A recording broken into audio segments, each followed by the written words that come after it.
Hello दोस्तों, मैं आपका दोस्त संजीव। पिछले लेक्चर में हम लोगों ने बात किया था फेजेज ऑफ सेल साइकिल के बारे में, कुछ जनरल इंट्रोडक्शन पढ़ा था।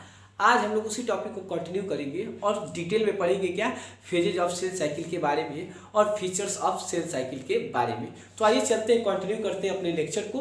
क्या features of cell cycle, features of cell cycle. ठीक है, सेल साइकिल के फीचर्स के बारे में हम लोग बात करेंगे। तो सेल साइकिल के फीचर्स के बारे में बात करेंगे तो पहला जो फीचर्स है वो क्या है, इट ऑकर्स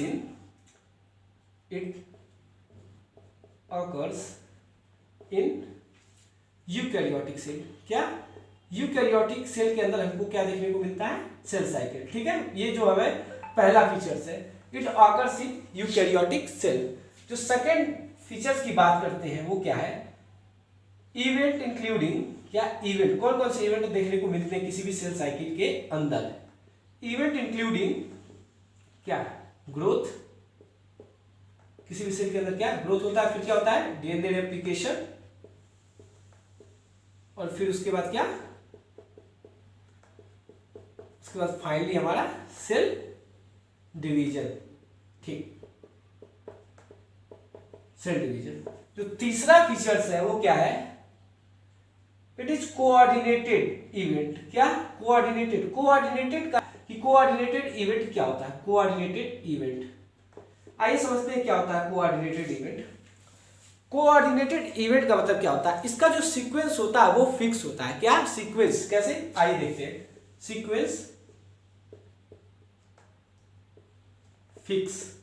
सीक्वेंस फिक्स होता है, मतलब कि क्या, पहले क्या होगा, G1 होगा, फिर क्या होगा, यस होगा, फिर G2 और फिर M फेज। ठीक,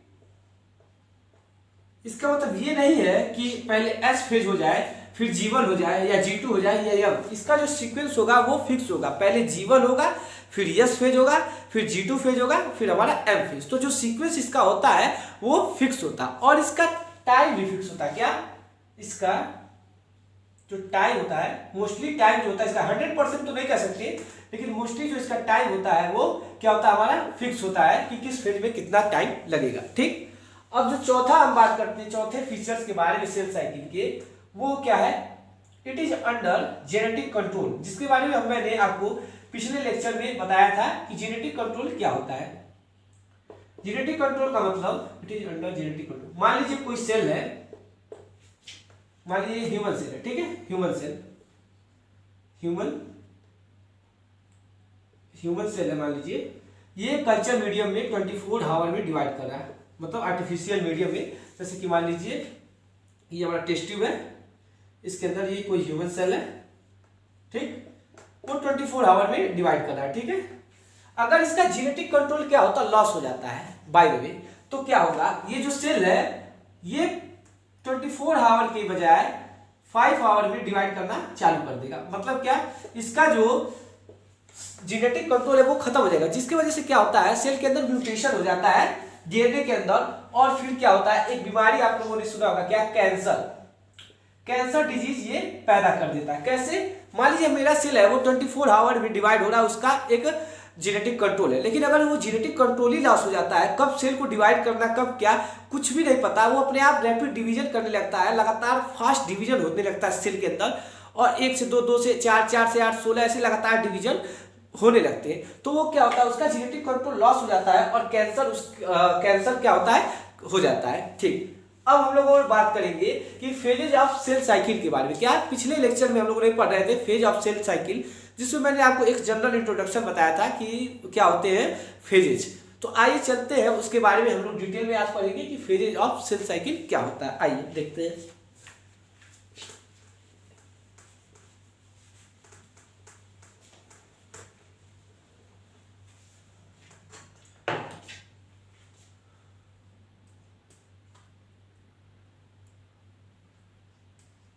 phases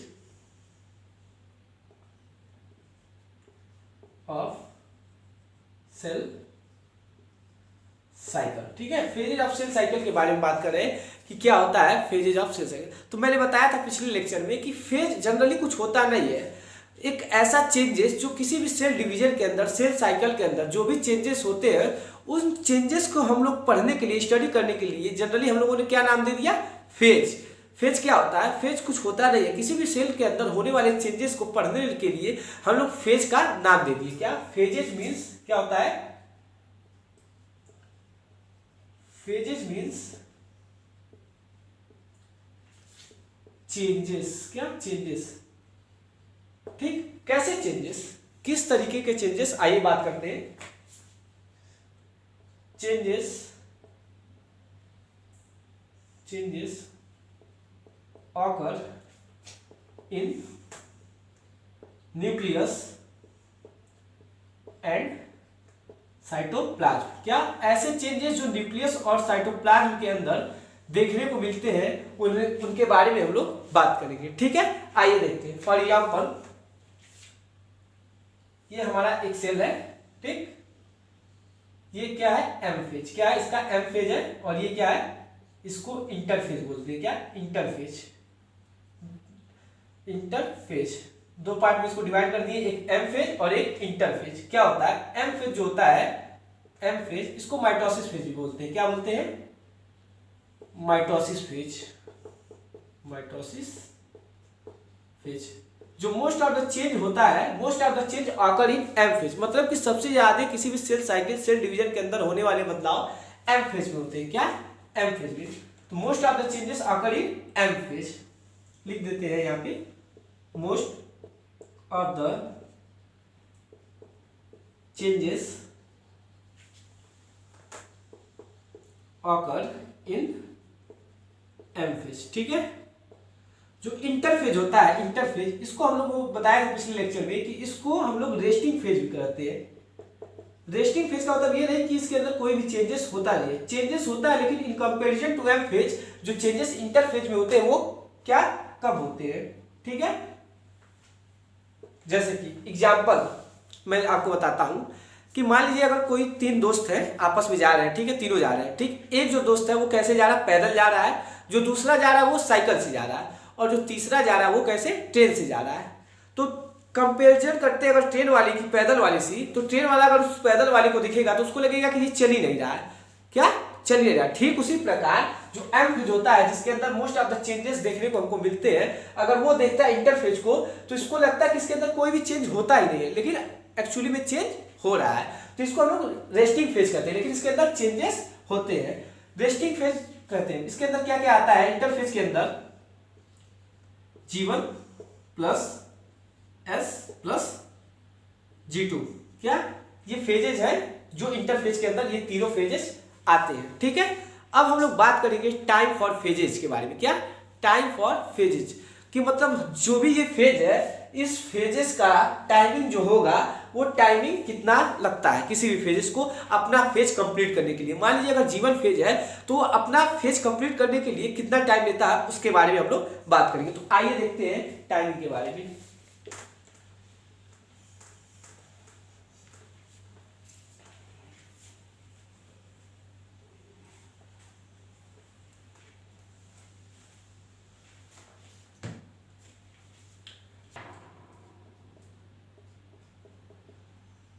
time for phases, phases के टाइम के बारे में हम लोग बात करेंगे। मान लीजिए कोई एक सेल है, ये उसका एम फेज है, ये एम फेज है, ये G1 फेज है, ये S फेज है और ये G2 फेज है, ठीक है। तो जो टाइम के बारे में बात करते हैं, तो जो एम फेज होता है, क्या हमारा जो एम फेज होता है ये नियर अबाउट 1 आवर लेता है कंप्लीट करने में, ठीक है। एम फेज का जो टाइमिंग होता है वो क्या होता है, 1 आवर होता है। और जो G1 फेज होता है हमारा, इसका जो टाइमिंग की बात करें तो इसका जो टाइम होता है 8 से लेके 12 आवर तक। कितना, 8 से लेके 12 आवर तक। और वहीं अगर हम बात करते हैं एस फेज की, तो जो एस फेज की टाइमिंग होती है, एस फेज की वो होती है हमारी 6 to लेके 8 आवर की, ठीक है। और बच गया मेरा G2, तो G2 की जो टाइमिंग होती है वो होती है 3 to 4 आवर, ठीक। एक एग्जांपल लेते हैं समझने के लिए। मान लीजिए कोई ह्यूमन सेल है, एक ह्यूमन सेल है, ठीक है। ह्यूमन सेल है जिसका कल्चर मीडियम में सेल डिवीजन का जो टाइमिंग है वो क्या है 24 आवर, ठीक है, कल्चर मीडियम में, आर्टिफिशियल मीडियम में, ठीक है। वही ईस्ट सेल है, इसकी जो टाइमिंग है ये क्या है 90 मिनट, 90 मिनट, ठीक है। इसका मतलब क्या, इसका मतलब ये हुआ कि अगर दो ऑर्गेनिज्म है, उनके सेल है, दो ऑर्गेनिज्म के दो सेल, तो कोई जरूरी नहीं है कि दोनों ऑर्गेनिज्म के दोनों सेल एक ही समय पे डिवाइड करें। दोनों का जो टाइम ड्यूरेशन है वो देखिए आप अलग अलग है, ऑर्गेनिज्म दो है और दोनों का टाइम ड्यूरेशन अलग है। ठीक उसी प्रकार कोई ये भी जरूरी नहीं है कि एक ही ऑर्गेनिज्म, मान लीजिए ह्यूमन सेल है तो ह्यूमन सेल के सभी सेल जो है वो 24 आवर में डिवाइड करे, ये कोई जरूरी नहीं। मान लीजिए जैसे कि हमारे आरबीसी डब्ल्यूबीसी जो ब्लड सेल्स हो गए वो बहुत ही तेजी से ग्रो होते हैं, क्यों? क्योंकि उनका जो ड्यूरेशन होता है वो थोड़ा कम होता है, तो वो लगातार हमारे बॉडी में बनते रहते हैं, तो उनका जो सेल डिवीजन का टाइम है वो फास्ट है। अगर कंपेयर करें हमारे चिक सेल के स्किन सेल से, तो वो उनका जो डिवीजन है वो क्या फास्ट होता है। ठीक इसी प्रकार से मतलब कि क्या, अगर दो ऑर्गेनिज्म है, इरेज करते हैं, ठीक है, इरेज करके आपको समझाते हैं। अगर मान लीजिए दो ऑर्गेनिज्म है, two organism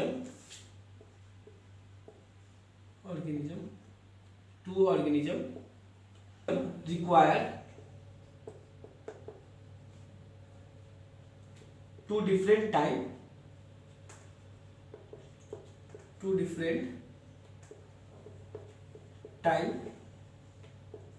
for cell division, मतलब two organism require two different time for cell division.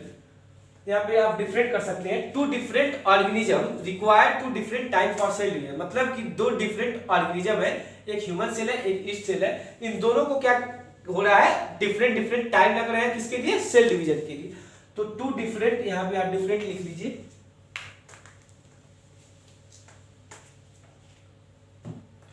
To different organism require two different time for cell division. क्या, दो अलग ऑर्गेनिज्म के, डिफरेंट ऑर्गेनिज्म के क्या दो अलग अलग समय लगते हैं, किसके लिए, सेल डिवीजन के लिए। Two different time for cell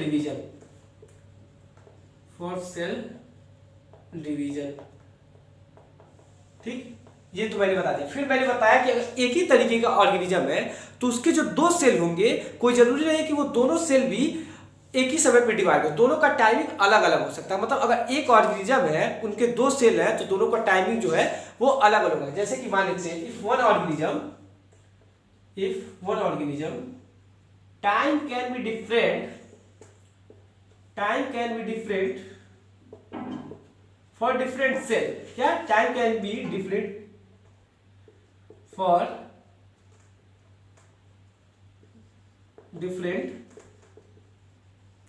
cell, मतलब अगर डिफरेंट सेल है किसी भी एक ही ऑर्गेनिज्म के अंदर, तो जो टाइमिंग होगा वो भी डिफरेंट होगा, अलग होगा। ठीक, अब हम लोग देखते हैं, क्या मैंने बताया कि जो इंटरफेज होता है, क्या उसके अंदर क्या क्या आते हैं, G1 plus S plus G2। Interphase के अंदर G1 plus S plus G2 तीनों फेज, तीनों के टाइम मैंने आपको बताया कि जो G1 फेज होता है उसका जो टाइम होता है अप्रॉक्स कितना होता है, 8 to 12 आवर। ठीक, जो S फेज होता है इसका मैंने बताया 6 to 8। ठीक, और जो G2 फेज होता है हमारा उसका मैंने बताया 3 से 4। तो जो 95% ऑफ द सेल डिवीजन का टाइमिंग होता है वो हमारा इंटरफेज ले लेता है। क्या, इंटरफेज 95% जो टाइमिंग होता है सेल डिवीजन का वो किसके अंदर होता है, इंटरफेज के अंदर, इंटरफेज। और मैंने बताया कि जो हमारा एम फेज होता है हमारा, वो सिर्फ 5%, कितना, 5% लेता है, मतलब कि 1 आवर। ठीक है, पिछले स्लाइड में मैंने आपको बताया कि टाइम बताया सबके बारे में, और उसकी टाइमिंग के बारे में मैंने बताया कि 95% जो टाइमिंग होता है वो इंटरफेज के अंदर होता है, और 5% का क्या होता है, 5% जो होता है हमारा वो एम फेज में होता है। ठीक है, अब हम लोग बात करेंगे क्या कि changes occur in each phase. जो ये सारे फेजेस हैं, इन सारे फेजेस के अंदर जो चेंजेस होते हैं उनके बारे में हम लोग जानेंगे कि चेंजेस कैसे कैसे होते हैं, आइए देखते हैं।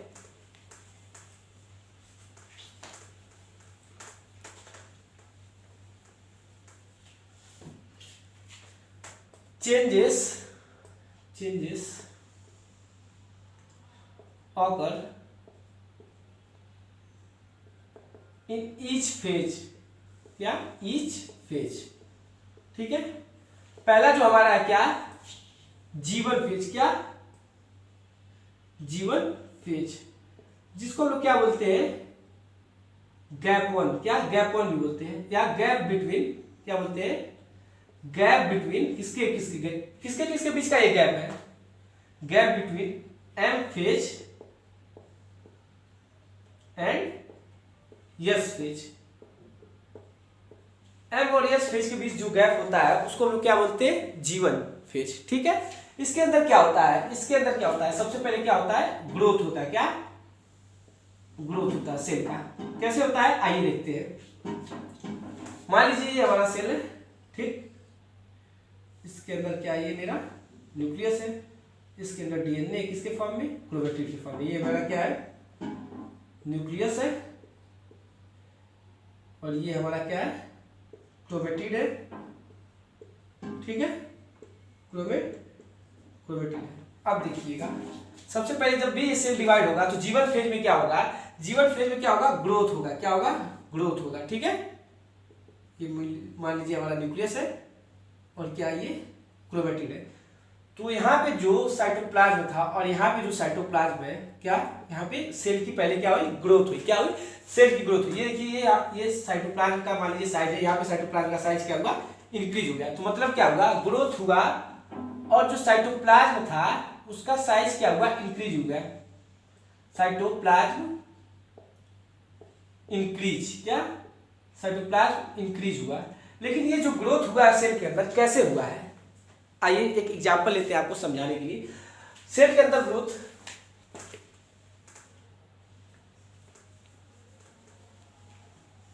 जैसे कि मान लीजिए, जैसे देखिए कि ये मान लीजिए क्या है, ये ग्लूकोज है, ग्लूकोज, ठीक है, ये ग्लूकोज है, ये ग्लूकोज का मान लीजिए इसको चेन सब आपस में जोड़ देते हैं तो ये स्टार्च बन जाएगा, क्या स्टार्च, स्टार्च। आइए आपको ग्लूकोज के लेवल पे समझाते हैं, स्टार्च थोड़ा कॉम्प्लेक्स हो जाएगा, आपको ग्लूकोज के लेवल पे बताते हैं।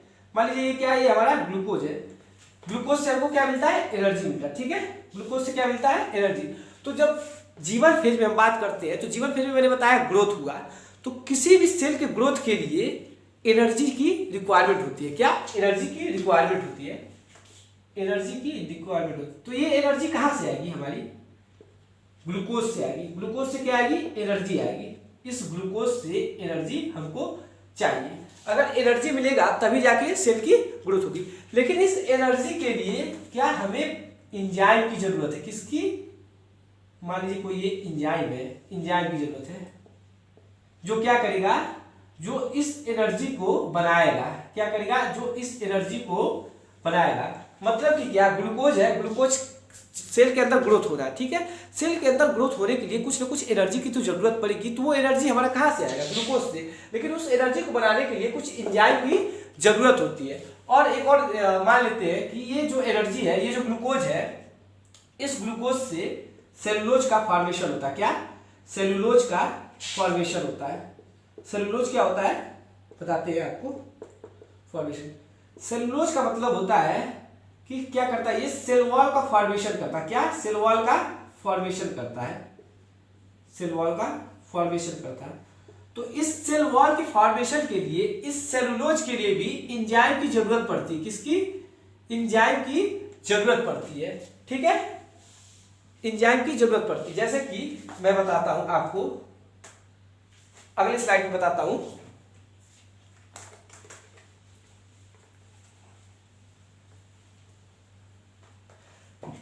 मान लीजिए क्या है, ये हमारा डीएनए, डीएनए से आरएनए बनने के प्रोसेस को हम लोग क्या कहते हैं, ट्रांसक्रिप्शन बोलते हैं। और आरएनए से हमारा क्या बनता है, प्रोटीन, क्या बनता है, प्रोटीन, जिसको लोग एंजाइम भी बोल सकते हैं, क्या एंजाइम, ठीक है। डीएनए से आरएनए बनने के प्रोसेस को बोलते हैं ट्रांसक्रिप्शन। क्या? ट्रांसक्रिप्शन। और आरएनए से प्रोटीन बनने के प्रोसेस को बोलते हैं ट्रांसलेशन। ट्रांसलेशन, ठीक। तो मैंने आपको बताया था कि सेल के अंदर ग्रोथ करवाना है, तो सेल के अंदर ग्रोथ करवाने के लिए हमें एनर्जी की जरूरत होती है, लेकिन उस एनर्जी को बनाने के लिए हमें कुछ ना कुछ एंजाइम की जरूरत होती है जो प्रोटीन बनाते हैं। क्या? कुछ एंजाइम की जरूरत होती है। फिर मैंने बताया दूसरा कि वॉल के सिंथेसिस के लिए, कैसे सेल वॉल के फॉर्मेशन के लिए सेलुलोज की जरूरत होती है। सेलुलोज क्या करता है? सेल वॉल का फॉर्मेशन करता है। तो उसके लिए भी हमें प्रोटीन की जरूरत होती है, एंजाइम की जरूरत होती है, जो कि कहां से, जो कि डीएनए से आरएनए बनता है, उससे क्या होता है? ट्रांसक्रिप्शन होता है। फिर उस आरएनए से प्रोटीन जो कि एंजाइम बनता है, क्या होता है? ट्रांसलेशन। इसका मतलब कि हम लोग लिख सकते हैं क्या? आइए देखते हैं। इसका मतलब पहले मैंने बताया कि आपको कि ग्रोथ, क्या ग्रोथ होगा सेल के अंदर। साइटोप्लाज्म का जो साइज होगा वो इंक्रीज होगा। क्या? Cytoplasm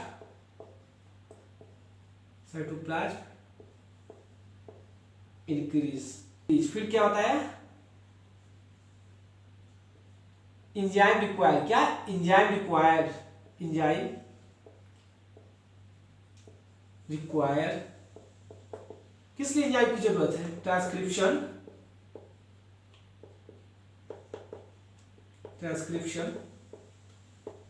and translation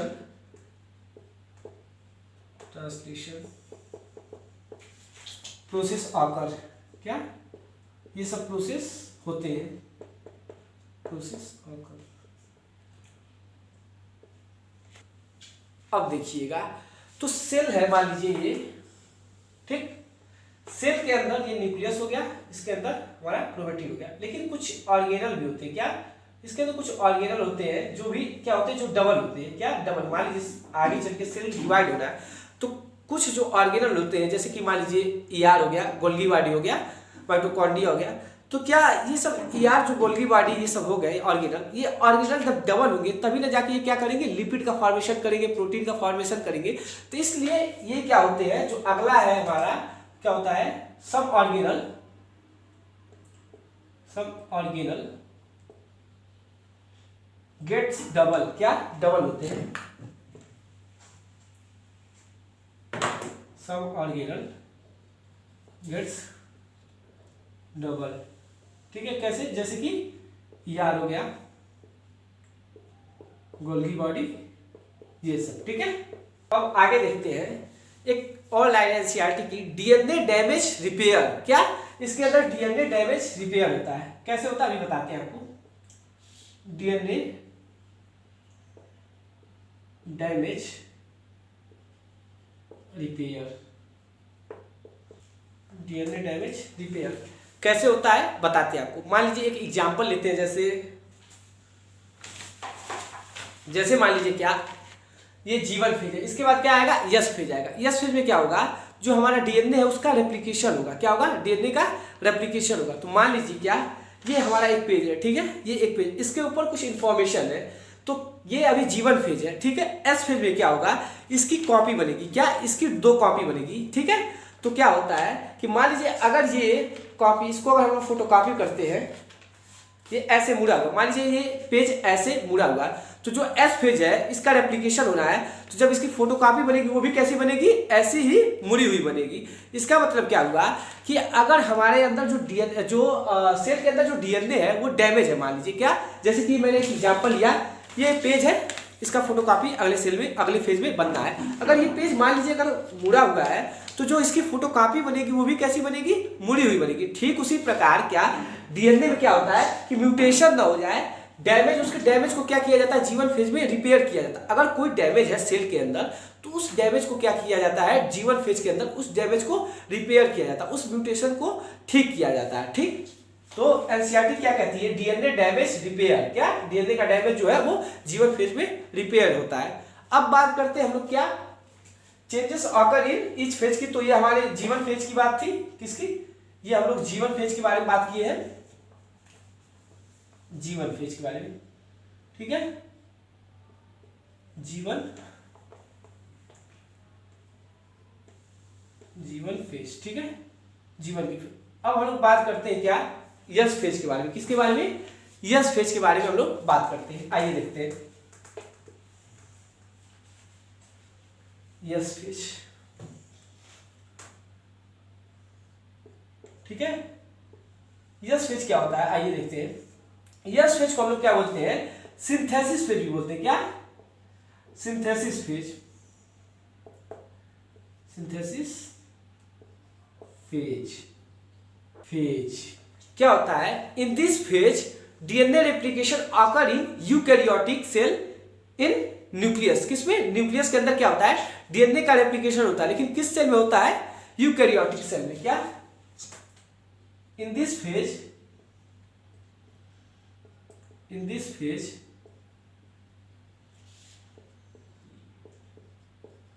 DNA replication occur in eukaryotic. किसके? यूकैरियोटिक सेल के अंदर। यूकैरियोटिक इन न्यूक्लियस। किसके अंदर होता है? न्यूक्लियस के अंदर क्या होता है? जो डीएनए होता है क्रोमेटिन के फॉर्म में क्या होता है? उसका रेप्लिकेशन होता है। ठीक, अब देखते हैं दूसरा जो है, total all DNA not get decondense at once। इसका मतलब क्या हुआ बताते हैं आपको। एट वंस मतलब कि मैंने आपको बताया था कि जो डीएनए होता है उसका कौन सा पार्ट पहले डिकंडेंस होता है। मैंने बताया था कि डीएनए का वही पार्ट पहले डिकंडेंस होता है जो कि आसानी से खुल जाए। जैसे कि याद कीजिए कि मैंने पिछले लेक्चर में आपको बताया था कि क्रोमेटिन के दो पार्ट होते हैं, एक यूक्रोमेटिन और एक हेट्रोक्रोमेटिन। आइए मैं फिर से बताता हूं आपको कि जो डीएनए में, मान लीजिए इस स्लाइड को इरेज करते हैं, अगले स्लाइड में बताते हैं आपको कि मैंने आपको बताया था कि मान लीजिए ये क्या है, ये मान लीजिए डीएनए है। ठीक है, इसको जब हम लोग कंडेंस करते हैं, क्या इसको जब हम लोग कंडेंस करते हैं तो क्या बनता है? क्रोमेटिन बनता है। जब इसको और ज्यादा कंडेंस करते हैं, क्या और ज्यादा कंडेंस करते हैं, तो ये हमारा क्या होता है? हेट्रोक्रोमेटिन। क्या? जो कि मैंने पिछले लेक्चर में बताया था। और इसको जब और भी ज्यादा कंडेंस करते हैं, और भी ज्यादा कंडेंस करते हैं, तो ये क्या बनता है हमारा? ये बनता है क्रोमोसोम। ठीक है, देखिए ये जो पार्ट है ये वाला, ये क्या है? लेस कंडेंस है। क्या? लेस कंडेंस है, मतलब कम कंप्रेस है। ठीक है, लेस कंडेंस। इसको हम लोग क्या बोलते हैं? इस वाले पार्ट को हम लोग बोलते हैं यूक्रोमेटिन। क्या? यूक्रोमेटिन, जो कि मैंने पिछले लेक्चर में आपको बताया था। और इस वाले पार्ट को जो कि क्या? मोर कंडेंस है। क्या? मोर कंडेंस। इस पार्ट को हम लोग क्या बोलते हैं? इस वाले पार्ट को हम लोग बोलते हैं कि ये हेट्रोक्रोमेटिन है। क्या? हेट्रोक्रोमेटिन। तो जो पिछला स्लाइड था जिसपे लिखा था कि डीएनए जो है एक ही बार में डिकंडेंस नहीं होता पूरा, इसका मतलब यही है कि मान लीजिए कि हमारा एक छोटा सा सेल है, उस छोटे से सेल के अंदर छोटा सा न्यूक्लियस है, उस छोटे से न्यूक्लियस के अंदर हमसे भी बड़ा क्या? डीएनए है। तो उस डीएनए को एक बार में पूरा खोलना आसान नहीं है। इसलिए हम लोग क्या करते हैं? इस डीएनए को हम लोग क्या करते हैं? कंडेंस किए रहते हैं। अब इसको खोलना हमको उस न्यूक्लियस के अंदर इसको ओपन करना है। क्यों? क्योंकि जो हमारा एस फेज है, सिंथेसिस फेज, जिसमें हमारा क्या हो रहा है? हमारा डीएनए का रेप्लिकेशन हो रहा है। ठीक है, डीएनए का रेप्लिकेशन हो रहा है। तो होता क्या है कि जो हमारा कम लेस कंडेंस वाला पार्ट है यूक्रोमेटिन, पहले ये खुलता है। क्या? जो मेरा लेस कंडेंस वाला पार्ट है इसको हम लोग पहले खोलते हैं, फिर क्या खोलते हैं? फिर हमारा जो मोर कंडेंस पार्ट है हेट्रोक्रोमेटिन, उसको खोलते हैं। खुलना तो सबका है, लेकिन पहले कौन सा खुलेगा? पहले जो आसानी रहेगी जिसको खोलने, उसी को तो हम पहले खोलेंगे। तो उसी तरह क्या करते हैं? पहले यूक्रोमेटिन को खोलते हैं, फिर हेट्रोक्रोमेटिन को खोलते हैं। आइए देखते हैं।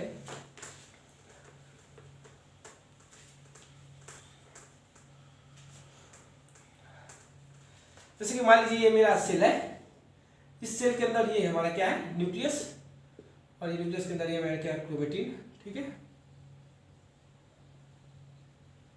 ठीक है। तो मान लीजिए ये वाला पार्ट मेरा यूक्रोमेटिन हो गया और ये पार्ट हेट्रोक्रोमेटिन होगा। तो पहले कौन खुलेगा? पहले हमारा यूक्रोमेटिन खुलेगा, फिर क्या खुलेगा? हेट्रोक्रोमेटिन खुलेगा। ठीक, जैसे मान लीजिए हमको डीएनए का रेप्लिकेशन करना है किसमें, एस फेज में, ठीक है। ये हमारा क्रोमेटिन है, ठीक है। तो इसको हम लोग खोलेंगे, क्या खोलेंगे, ठीक है, ठीक है, इसको हम लोग खोलेंगे, ठीक है। तो हम लोग एक बार में तो पूरा तो खोल नहीं देंगे, तो हम लोग क्या करते हैं, इसीलिए थोड़े से पार्ट को पहले हम लोग क्या करते हैं, खोलते हैं। थोड़े से पार्ट को हम लोग पहले क्या करते हैं, खोलते हैं, क्योंकि एक बार में तो हम लोग पूरे पार्ट को खोल नहीं पाएंगे, तो पहले क्या करते हैं, थोड़े से पार्ट को खोलते हैं। कौन से पार्ट को खोलते हैं, जो पहले खुलता है। कौन पहले खुलता है, जो जिसको खोलने में हमको आसानी लगती है, जैसे कि यूक्रोमेटिन वाले पार्ट को हम लोग क्या करते हैं, सबसे पहले हम लोग खोलते हैं। फिर उसके बाद देखिएगा क्या होता है। तो ऐसे हम लोग एक स्टेटमेंट बनाते हैं, क्या कि जो यूक्रोमेटिन वाला पार्ट होगा वो पहले खुलेगा, क्या यूक्रोमेटिन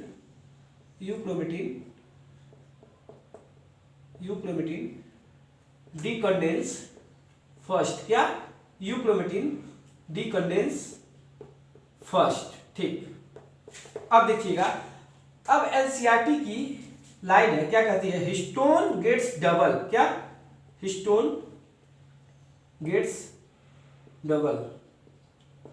इसका मतलब क्या है, मैंने आपको बताया था प्रीवियस लेक्चर में कि जो हमारा डीएनए होता है, डीएनए को हम लोग कंप्रेस करके क्या बनाते हैं, क्रोमेटिन बनाते हैं। कैसे कंप्रेस करते हैं, मैंने बताया था पिछले लेक्चर में कि एक प्रोटीन होता है जिसको हम लोग क्या बोलते हैं, जिसको हम लोग बोलते हैं हिस्टोन। उस प्रोटीन के ऊपर हम लोग क्या करते हैं, डीएनए को लपेटते हैं।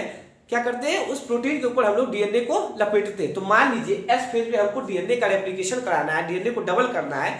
तो जब डीएनए को हम लोग डबल करेंगे तो प्रोटीन भी तो डबल होनी चाहिए, तभी ना उसके ऊपर हम उस डीएनए को क्या करेंगे, लपेटेंगे। जैसे मान लीजिए क्या कि जैसे कि ये हमारा, ठीक है,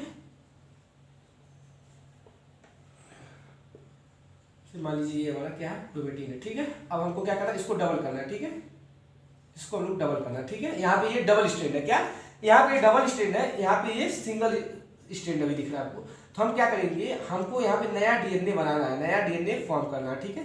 यहाँ पे नया डीएनए बन गया। ये मान लीजिए ये इसका न्यू वाला है, न्यू स्ट्रैंड, ये हो गया new DNA strand, new DNA strand. और ये वाला मान लीजिए हो गया ओल्ड वाला, ठीक है, ओल्ड डीएनए स्ट्रैंड। तो हम लोग क्या करते थे, हम लोग के पास पहले ये था, तो इसको हम लोग क्या करते थे, हिस्टोन प्रोटीन के ऊपर लपेटते थे। लेकिन अब ये जो नया वाला बन रहा है, अब ये जो नया वाला बन रहा है, इसको भी तो लपेटने के लिए हमको इस हिस्टोन को डबल करना पड़ेगा, इस प्रोटीन को। तो हम क्या करेंगे, हिस्टोन को हम लोग डबल करते हैं। फिर अगली लाइन जो है वो क्या है कि एस फेज में क्या होता है, सेंट्रियोल गेट्स डबल, क्या सेंट्रियोल क्या होता है, आइए देखते हैं, सेंट्रियोल गेट्स डबल। सेंट्रियोल क्या होता है, आइए हम नेक्स्ट स्लाइड में आपको बताते हैं, इसको इरेज करते हैं और अब बात करते हैं हम लोग सेंट्रियोल के बारे में कि सेंट्रियोल क्या होता है। तो जो सेंट्रियोल होता है वो एक ऑर्गेनल है जो कि एनिमल सेल में प्रेजेंट होता है। किसमें, एनिमल सेल में। प्लांट सेल में एब्सेंट होता है, ठीक है, प्लांट सेल में नहीं होता है। और फिर बैक्टीरिया सेल में नहीं होता है। किसमें, बैक्टीरिया सेल में नहीं होता है, इस प्लांट सेल में भी नहीं होता है, बैक्टीरिया सेल में भी नहीं होता है। एनिमल सेल में क्या होता है, सेंट्रियोल होता है। सेंट्रियोल होता क्या है, मैंने आपको बताया कि सेंट्रियोल एक सेल ऑर्गेनल है, क्या एक ऑर्गेनल जो कि प्लांट सेल में पाया जाता है, जो कि किसका बना होता है, जो कि बना होता है वो माइक्रोट्यूब्यूल का बना होता है। मान लीजिए क्या ये एक माइक्रोट्यूब्यूल है, ठीक है। सेंट्रियोल किसका बना होता है, माइक्रोट्यूब्यूल का। ये माइक्रोट्यूब्यूल जो है वो किसकी बनी हुई है, ट्यूबुलिन प्रोटीन की। ट्यूबुलिन प्रोटीन में भी कौन सी प्रोटीन, अल्फा ट्यूबुलिन प्रोटीन और बीटा ट्यूबुलिन प्रोटीन। अल्फा और बीटा ट्यूबुलिन के बहुत सारे प्रोटीन जब आपस में एक सिलेंड्रिकल स्ट्रक्चर बनाते हैं, उस स्ट्रक्चर से हमको क्या मिलता है, एक माइक्रोट्यूब्यूल मिलता है। आइए देखते हैं कैसे। मान लीजिए क्या कि ये कुछ प्रोटीन है, क्या ये कुछ प्रोटीन है जो किसके बने हैं, अल्फा ट्यूबुलिन प्रोटीन के। किसके, अल्फा ट्यूबुलिन प्रोटीन के, ठीक। अब अगला देखते हैं, अगला क्या है, ये भी एक प्रोटीन है जो क्या है, बीटा, क्या बीटा ट्यूबुलिन प्रोटीन, ठीक है, बीटा ट्यूबुलिन प्रोटीन की, ठीक है। अब जब अल्फा और बीटा ट्यूबुलिन प्रोटीन, मान लीजिए जैसे कि क्या, जैसे मान लीजिए ये अल्फा, क्या ये अल्फा प्रोटीन हो गई, ठीक है, और ये कुछ बीटा, फिर अल्फा, ठीक है। ऐसे अल्फा बीटा आपस में सबका मर्ज है, ठीक है, सब आपस में मर्ज होगी क्या, एक सिलेंड्रिकल स्ट्रक्चर बनाती है। क्या? सिलेंड्रिकल स्ट्रक्चर बनाती है कुछ इस प्रकार। इसको हम लोग क्या बोलते हैं? इसको हम लोग बोलते हैं माइक्रोट्यूब्यूल। क्या बोलते हैं? माइक्रोट्यूब्यूल। माइक्रोट्यूब्यूल क्या होता है? एक ट्यूबुलिट प्रोटीन होती है। क्या? माइक्रोट्यूब्यूल जो होता है वो किसका बना होता है? वो बना होता है हमारा अल्फा और बीटा ट्यूबुलिट प्रोटीन के मिलने से। अल्फा और बीटा ट्यूबुलिट प्रोटीन का ट्यूबुलिट प्रोटीन, ठीक है, अल्फा और बीटा ट्यूबुलिट प्रोटीन होती है, उनके मिलने से ये माइक्रोट्यूब्यूल बनता है। ठीक है, तो होता क्या है, जब ऐसे ही 27 कितने 27 जब 27 ऐसे ही माइक्रोट्यूब्यूल एक साथ मिलते हैं तो फिर हमारा क्या बनता है? सेंट्रियोल। क्या? जब ऐसे ही 27 माइक्रोट्यूब्यूल मिलते हैं तो क्या बनता है? हमारा एक सेंट्रियोल बनता है। कि क्या? एक सेंट्रियोल बनता है। ठीक, इसको हम लोग क्या बोलते हैं? एक सेंट्रियोल। जो इसका अरेंजमेंट होता है माइक्रोट्यूब्यूल का, उस अरेंजमेंट को हम लोग बोलते हैं 9:0 का। 9:0 का अरेंजमेंट का मतलब क्या है? आपको एग्जांपल देते हैं। जैसे मान लीजिए ये क्या है? एक माइक्रोट्यूब्यूल है, तो ये कितने माइक्रोट्यूब्यूल हुए? 3। ठीक है, तो ये 3 माइक्रोट्यूब्यूल है। ठीक है, ऐसे 3 का 9 पेयर होगा। क्या? 3 का 9 पेयर मतलब कि 27 माइक्रोट्यूब्यूल। ठीक है, 3 का 9 पेयर इसके चारों ओर सराउंडिंग में होंगे और उसको हम लोग क्या करेंगे? उसको हम लोग मिला के बोलते हैं क्या? एक सेंट्रियोल। क्या बोलते हैं? एक सेंट्रियोल। जब इसी माइक्रोट्यूब्यूल पे, ठीक है, जब इसी सेंट्रियोल पे एक और सेंट्रियोल हम लोग लगा देते हैं। क्या? एक और सेंट्रियोल ऐड कर देते हैं, तब हम लोग इसको क्या बोलते हैं? तब हम लोग इसको बोलते हैं सेंट्रोसोम। क्या? सेंट्रोसोम। और जब इसी सेंट्रोसोम के चारों तरफ हम लोग क्या माइक्रोट्यूब्यूल लगा देते हैं, क्या माइक्रोट्यूब्यूल, तो इसको हम लोग क्या बोल देते हैं? एस्टर बोल देते हैं। क्या? एस्टर। अगले स्लाइड में मैं आपको बेटर समझाता हूं, देखते हैं। मैं आपको बता रहा हूं क्या सेंट्रियोल के बारे में, कि सेंट्रियोल होता क्या है, जो कि एस फेज में सेंट्रियोल डबल होता है। ठीक है, एस फेज में सेंट्रियोल डबल होता है। मैं बता रहा हूं आपको क्या होता है सेंट्रियोल। आइए देखते हैं। मैंने बताया कि ये एक सेंट्रियोल है। ठीक है, 27 कितने 27 माइक्रोट्यूब्यूल को जब आपस में हम लोगों ने चारों तरफ से अटैच किया तो एक सेंट्रियोल बना। जब इसको एक को अकेले को लोग क्या बोलते हैं? सेंट्रियोल। क्या बोलते हैं? सेंट्रियोल। ठीक, जब इस पे एक और हम लोग माइक्रोट्यूब्यूल, एक और हम लोग सेंट्रियोल लगा देते हैं, ऐड कर देते हैं। अब इसका नाम सेंट्रियोल से नहीं, अब इसको हम लोग क्या बोल देते हैं? कंबाइनली। इसको हम कंबाइनली बोल देते हैं, दोनों को मिला के सेंट्रोसोम बोलते हैं। क्या? सेंट्रोसोम। मतलब क्या? इसी सेंट्रोसोम के चारों तरफ अगर हम लोग क्या लगा देते हैं? माइक्रोट्यूब्यूल। क्या? माइक्रोट्यूब्यूल। तब इसको हम लोग क्या बोलते हैं? Ester bond. क्या? एस्टर। एक बार मैं फिर से आप लोगों को अच्छे से समझा देता हूं क्या, कि हमारी एनसीईआरटी कहती है कि सेंट्रियोल गेट्स डबल। मतलब क्या? सेंट्रियोल एक हमारा एनिमल सेल ऑर्गेनल है, जिसमें क्या होता है? वो जो सेंट्रियोल होता है वो माइक्रोट्यूब्यूल का बना होता है। और माइक्रोट्यूब्यूल किसका बना होता है? ट्यूबुलिन प्रोटीन के। ट्यूबुलिन प्रोटीन में भी कौन सा प्रोटीन? अल्फा और बीटा ट्यूबुलिन प्रोटीन जो होती है, जिसको कुछ इस प्रकार से हम लोग अरेंज करते हैं, बहुत सारे ट्यूबुलिन प्रोटीन, कि वो एक सिलेंड्रिकल स्ट्रक्चर डिफाइन करता है। और उस सिलेंड्रिकल स्ट्रक्चर को हम लोग क्या बोल देते हैं? माइक्रोट्यूब्यूल। वैसे ही जब कितने 27 मतलब कि क्या, जैसे कि मान लीजिए ये हमारा क्या है?